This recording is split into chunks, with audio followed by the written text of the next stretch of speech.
Dobrý den. Neruším vás? Neruším vás.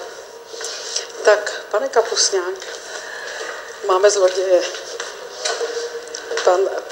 Pan ředitel mě zavolal ráno a řekl mi, že to ukradl pan Chochol a že si ho tady nějak přitahli, to uslyšíte pak, a že prostě jako vrátí.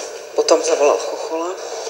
Chochol se mi přiznal, řekl mi, že to vzal teda, že byl ve finanční tísni a ředitel mi řekl, že on hraje automaty nebo co já vím a že už zadlužil prý manželku, ona je na mateřské, že no a že už tady někde na baráku prý ukradl 200 000, tak mu přede mnou povídal, až vrátit tady přes 500 000, nebo co on řekl, že ví, tak on povídá, se s vámi chci domluvit, jestli to chcete ve splátkách, tak ředitel mi ukazoval, že ne, tak já jsem říkal ne, chci to do 10 dnů, on řekl, že ty peníze nesežene, tak ředitel nechal sepsat papír, že mi to vrátí do konce ledna.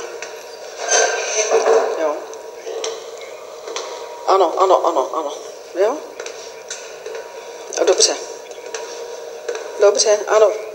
Ještě mi zavoláte teda jako nějak, jo? Dobře, fajn, díky. Ano.